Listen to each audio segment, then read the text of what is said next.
Building a nation, 4 centuries of education. Kyiv-Mohyla Academy, where the past meets the future. In October 1615, Halska Hulevichyevna, a wealthy aristocrat who was educated in Europe, meets Kyivo-Mohyla, the Archbishop of Kiev, a well-traveled academic and sophisticated religious leader. Hulevichyevna donated her buildings and land in Kiev for a new monastery, for a hospital, for a school for children of the gentry and merchants, for the establishment of an academy of higher learning. Mohyla became the academy's first rector and intellectual powerhouse, basing his approach to education on European and Jesuit models of scholarship, emphasizing foreign languages, legal studies, and political life, focusing on religious studies, critical thinking, and individual development. With personal funds, Mohyla established a prolific publishing house that included translations of European publications, a publishing house that continues its work to this very day on the land donated 400 years ago. This partnership of a leading intellectual spiritual leader with a generous donor became the model upon which the vision of Kyiv-Mohyla Academy was built, a model that has sustained itself in our own times through the generosity of donors and academics who support the education of a new generation of leaders to build a new Ukraine. Kyiv-Mohyla Academy became one of the largest centers of scholarship in Eastern Europe. From among the Academy's graduates came many of Ukraine's leading national figures. Hetmans Ivan Mazepa, Filip Orlik, Pavlo Polobotok, Ivan Skoropadsky, Ivan Samoilovich were among the graduates, along with architect Ivan Grigorovich Barsky, composers Artem Vedel and Maxim Berezovsky, philosopher Grigory Skovoroda, and scholar Mikhailo Lomonosov. More than 2,000 students were enrolled during the early 18th century.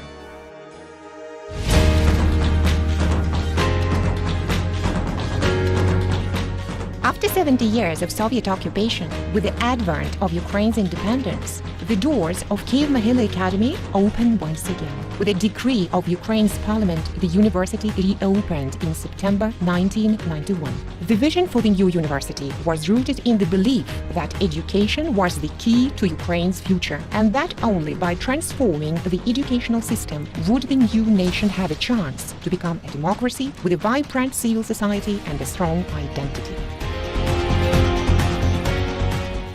Vyacheslav Brykhovetsky, a leading journalist, literary critic, and leader for Ukraine's independence, became the Academy's first rector in 1991 and the soul of the university's new era. Speaking of those first weeks, he said, "We stood almost alone in the ashes of the past. Silently, an elderly woman who gave no name came to me and offered a basket of fresh strawberries from her garden. Then she spoke, 'I have no money, but I bring you these strawberries to give you the strength to restore our history and teach the truth to our children.'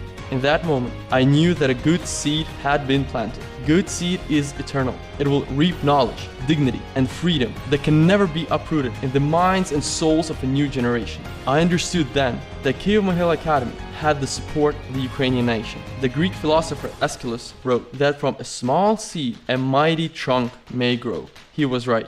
Ukraine is that mighty tree, gaining strength from the education, dignity, and freedom of its people. The first class of undergraduates was admitted on August 24, 1992, during the first year anniversary of Ukraine's independence. Then, in June 1996, 151 graduates received the university's first degrees. Within 2 decades, the student body has grown from several hundred young people to more than 4,000 in a planned strategic growth trajectory. The university provides a full selection of undergraduate, master's, and doctoral degrees, each degree requiring proficiency in English and Ukrainian.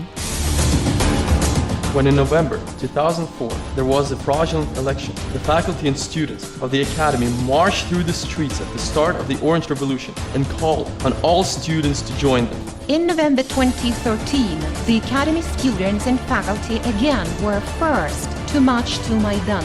They called for a march for dignity and for a European direction.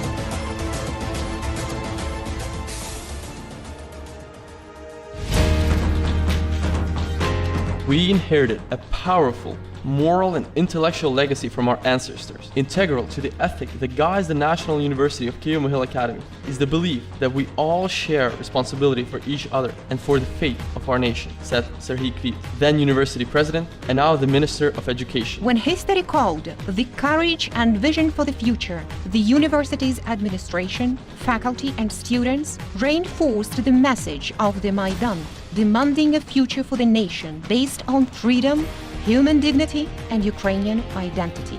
As Minister of Education and Science, Serhiy Kvit focused on national educational reforms, and the new law on higher education became the first reform law of the new government that was passed by the parliament and signed by President Poroshenko. Kyiv-Mohyla faculty and alumni hold leading positions throughout the country. They are writers, artists, journalists, academics, researchers, business persons, musicians, scientists, IT developers and politicians, and leaders in civil society. We congratulate many faculty members and alumni of Kyiv-Mohyla Academy who now hold positions in the current government of Ukraine. Serhiy Kvit, Minister of Education. Pavlo Sheremeta, Minister of Economy. Ostap Semerak, Minister of the Cabinet of Ministers. Gennady Zubko, First Deputy Head of the Presidential Administration. Serhiy Yevtushenko, Head of the National Agency on Investment and National Projects. Inna Sovsun, Deputy Minister of Education. Rostislav Pavlenko, Member of Parliament. Roman Kachur, Deputy Minister of Economy. Olesa Ostrovska-Luta, First Deputy Minister of Culture. Former American ambassador to Ukraine, William Miller, one of university's strongest supporters and chairman of the Kyiv-Mohyla Foundation in the United States, said that the National University of Kyiv-Mohyla Academy is an emblem of one of the most significant positive achievements of Ukraine, educating young adults who will lead a new nation based upon new democratic values.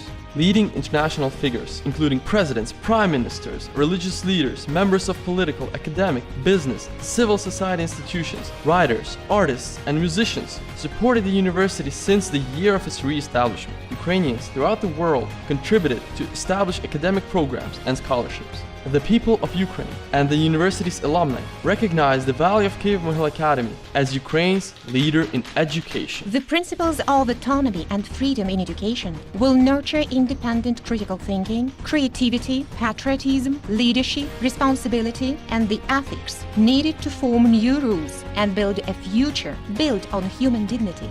Kyiv-Mohyla Academy embraces the call of Nelson Mandela that education is the most powerful weapon which you can use to change the world. Our work has been a catalyst in the historic changes taking place in Ukraine. We honor the past. We create the future. Learn. Teach, lead. Through freedom and dignity.